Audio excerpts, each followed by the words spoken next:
This is the United States Energy Association Power Sector Podcast. I'm Herman K. Trabish. I've covered the power sector since 2006, and I currently report for Utility Dive. My guest is Elizabeth Cook, VP of Technical Strategy with the Association of Edison Illuminating Companies, who remains a member of and previously was chair of the association's Distributed Energy Resources Subcommittee and has been for over 3 years. Before that, Elizabeth spent almost 8 years leading transmission planning and grid modernization programs in Pennsylvania investor-owned utility Duquesne Lighting Company, and nearly 12 years as a manager with Mitsubishi Electric Power Products. In this episode of the USEA Power Sector Podcast series on new utility planning paradigms, we're going to talk about the impacts on the power sector, variable and customer-owned energy resources, new demand, and new policy. And Elizabeth is going to describe the innovative Integrated Distribution System Planning, or IDSP, approach for including more customer-owned resources to optimize reliable and affordable electricity delivery. So, Elizabeth, traditional planning processes just simply are no longer adequate to optimize utility energy resource portfolios, and there's a lot of reasons for that. So before we get into what IDSP is, why is this general shift in utility planning needed?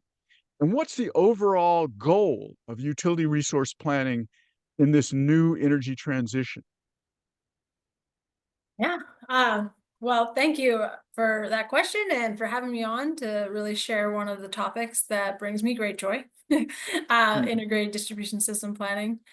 So, ultimately, what has been happening has been really happening over actually, the last 2 decades is the electric power grid is starting to advance in a way that enables the distribution grid, which is the lower voltage, the wires that run through the streets, into the individual homes of customers and businesses. There is technology that is scalable and affordable now to the masses that creates not a one-way power flow for which the grid was originally designed for, to a two-way power flow.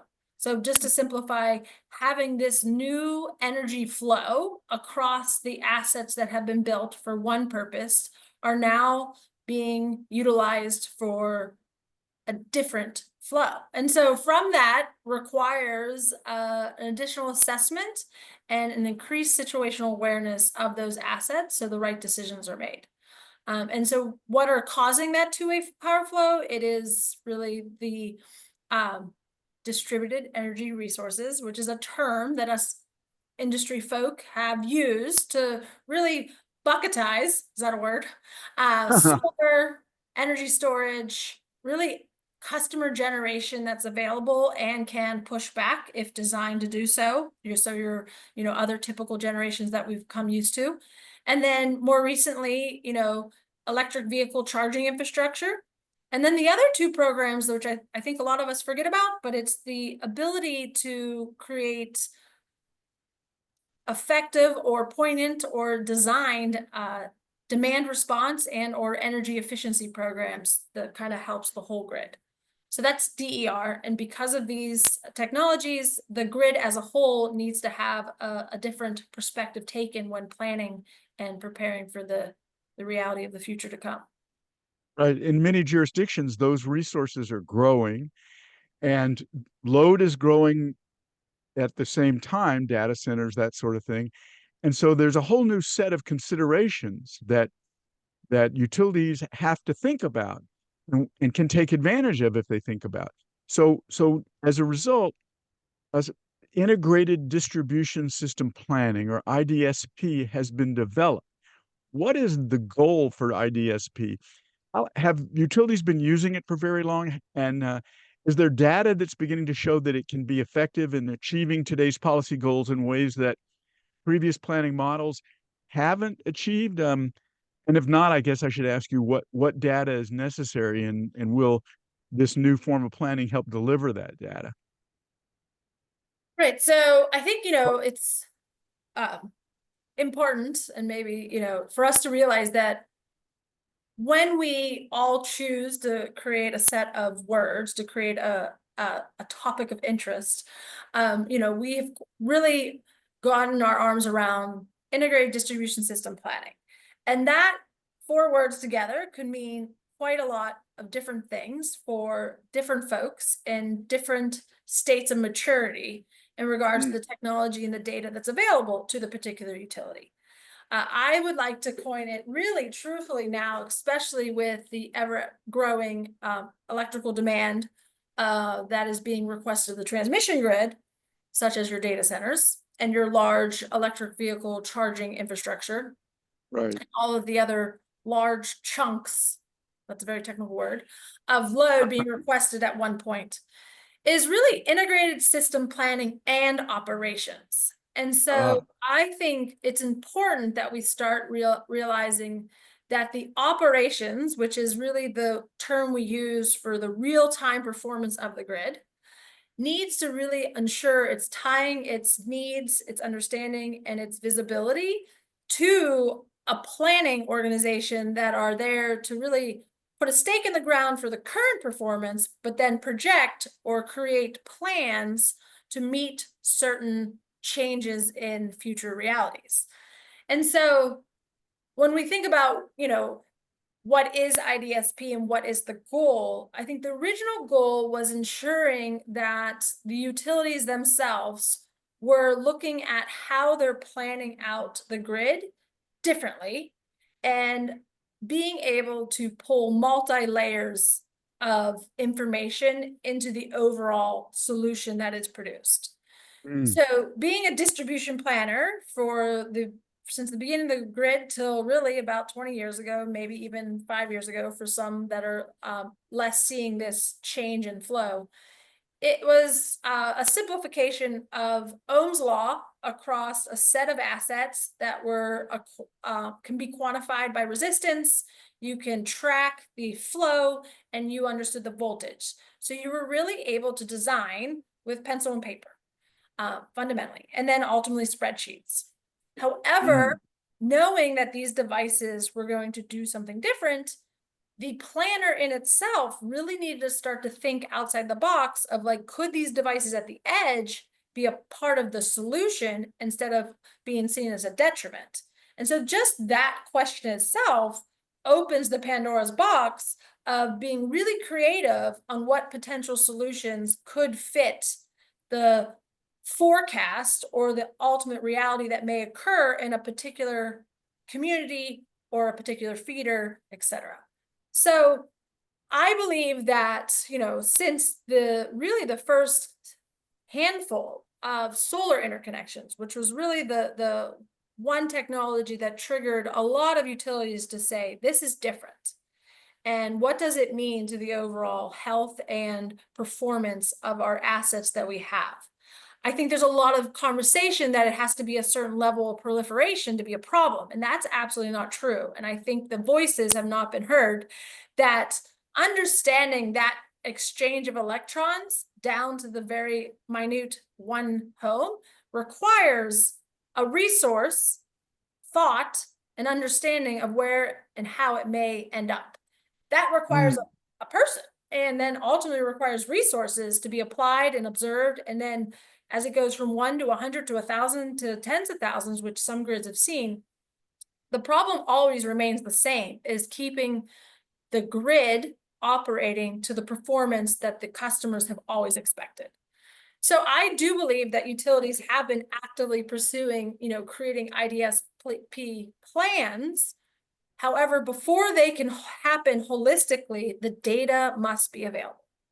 And so I also believe, a gap in understanding what data has always been available and what data is now becoming available, and who is there to help connect the dots and build that foundational structure of information to give the information to a planner to really then perform IDSP, which in this case for these listeners, it's taking into consideration the load forecast of customers that want just typical new load. So, a new home or a new hot tub, Mm. to someone installing multiple chargers or solar interconnection and or battery energy storage. Those are 4 new forecasts that have to be developed to put them together to have now a justifiable forecast. So right there is integrated. Now you're not just looking at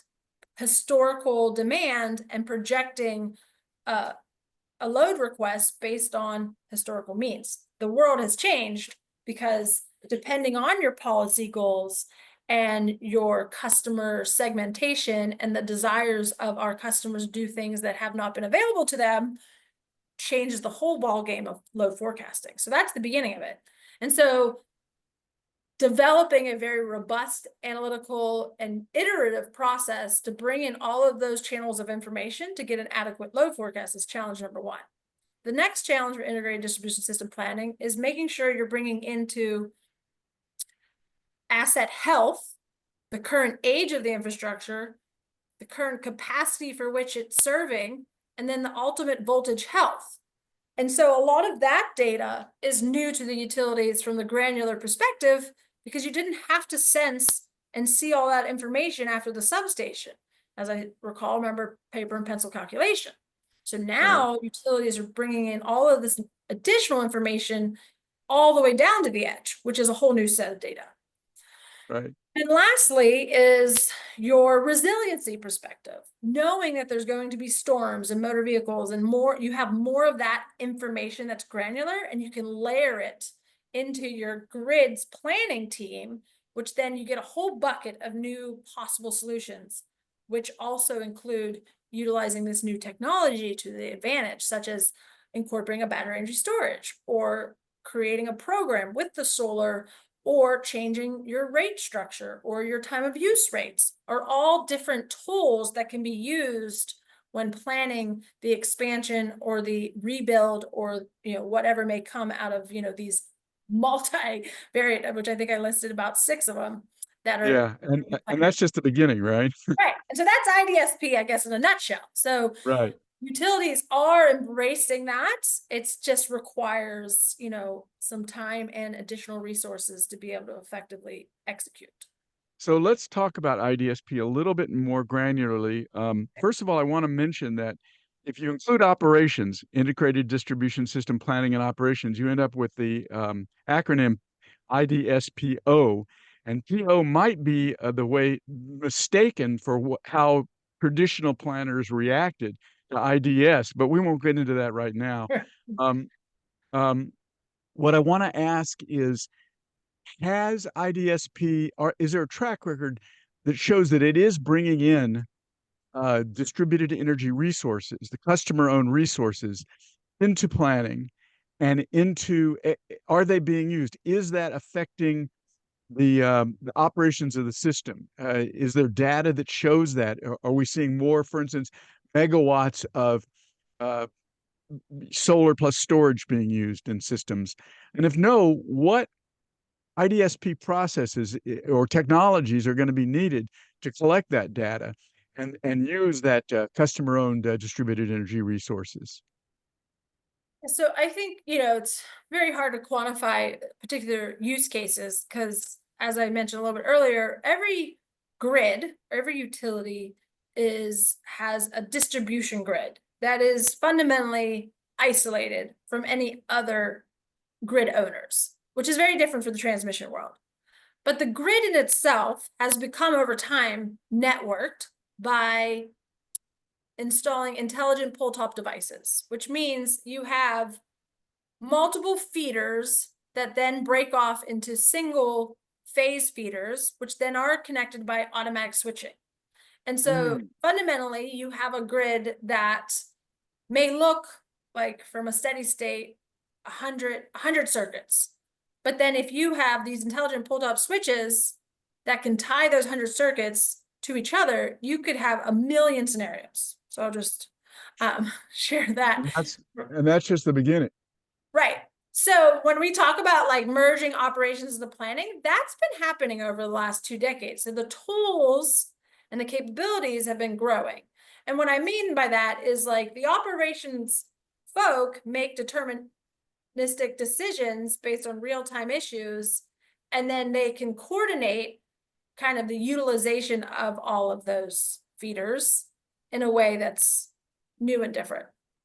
Mm. So Okay. the next Oh, sorry. layer is a term called non-wire alternatives, which is something the industry has created.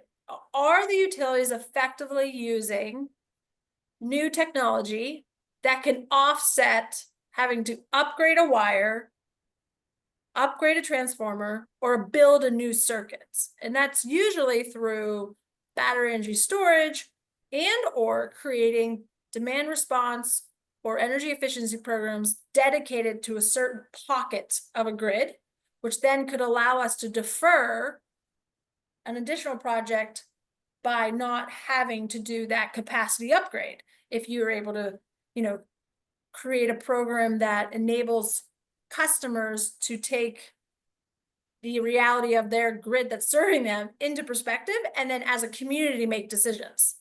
So those types of technologies have been deployed, are operating on our grids in various states and within various utilities.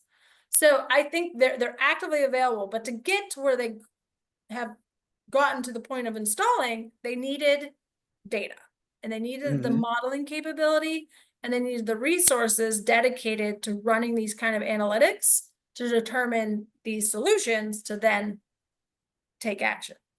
So your question was, are these customer-owned distributed energy resources being utilized as Exactly. a Exactly. solution In the to the real plan? world, have they performed according to the modeling? That's the question on the table.